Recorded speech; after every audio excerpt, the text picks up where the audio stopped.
President Obama indicated that he'd like to go further on the issue of marijuana in an interview with Rolling Stone. He said, "It is untenable over the long term for the Justice Department or the DEA to be enforcing a patchwork of laws where something that's legal in one state could get you a 20-year prison sentence in another. The point is that politics in a big, diverse country like this requires us to move the ball forward, not in one long Hail Mary to the end zone, but to, systematically make progress."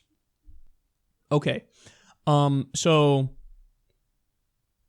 he's right in where he wants to end up. He's wrong about the way to do it.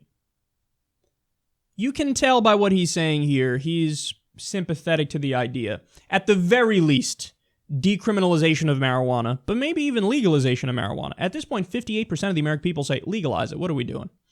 And now we know there's so many states now that have legalized it. Colorado, Washington, California now after the last election. So he's sympathetic. Okay, the goal, I kind of get the goal. But then he says, well, we got a big diverse country like this. We need to move the ball not in a Hail Mary to the end zone, but, systematically make progress. No, yes, you should do the Hail Mary. Point number one. Point number two is it's not even really a Hail Mary. Hail Mary would be 27% of the American people support legalizing marijuana, so I'm going to try to legalize it. Right now, I just told you, 58% of people want to legalize marijuana. You know what that is? It's not a Hail Mary. It's common sense. It's called democracy. People want it. You're the president. You should try to get it implemented. Now, furthermore, so he's talking about incremental change.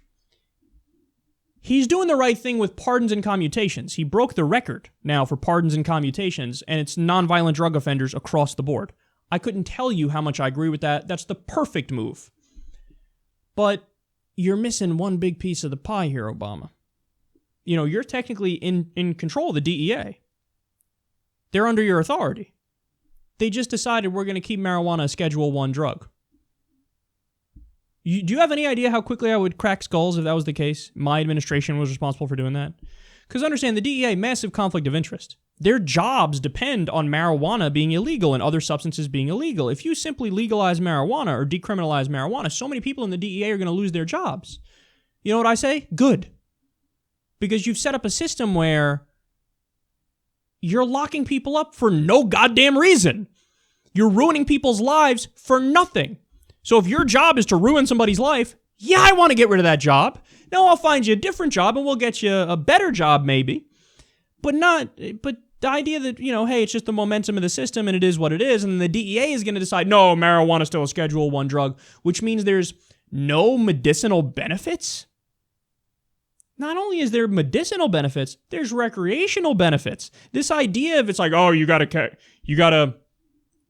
put it in the same category as like crystal meth, which, by the way, I don't even know if crystal meth is a Schedule I. It might be, but it might even be a Schedule II. So it's a fucking crazy idea, man. It's crazy to have it as Schedule I, and your DEA, Obama, chose to keep it there. No.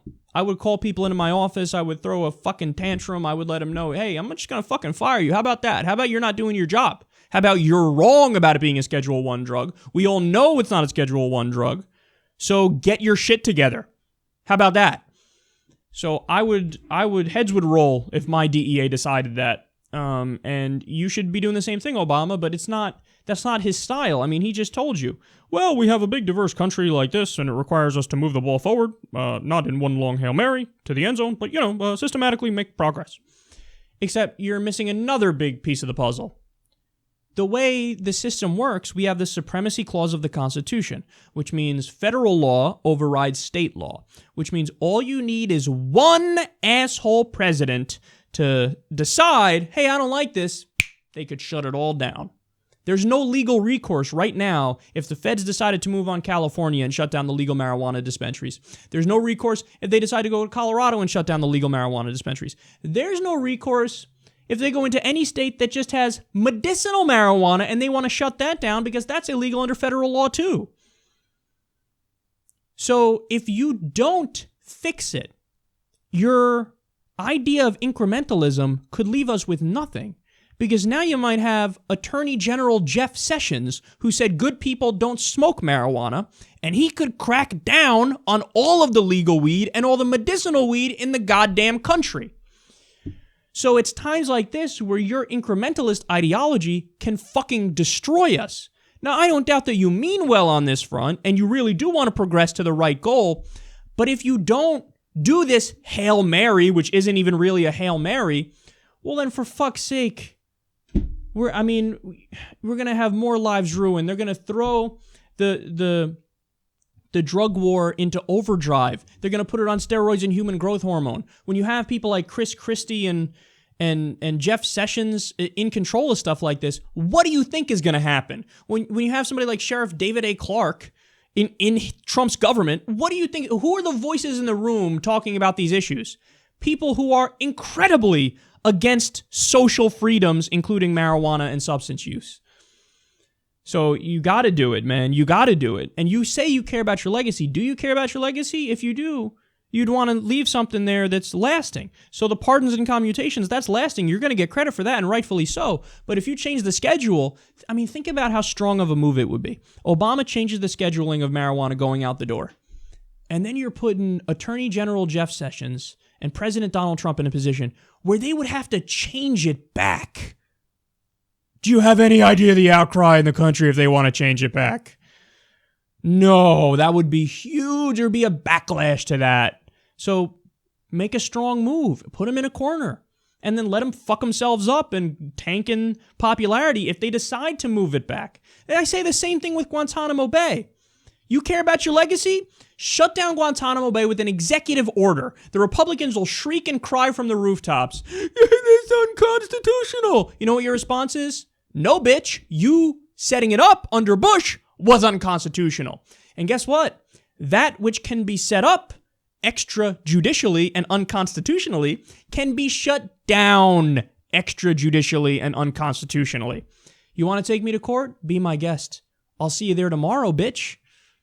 Because then you have the court case and you have the Republicans on the side of we are against the Constitution, we are against due process, we are against habeas corpus, we are against freedom and liberty, we are un-American, and you're on the side of American values, the Constitution, freedom, liberty, the Magna fucking Carta, International Criminal Court, international law, the Geneva Conventions, the Nuremberg Tribunal. Who do you think is going to win that in the history books? President Obama.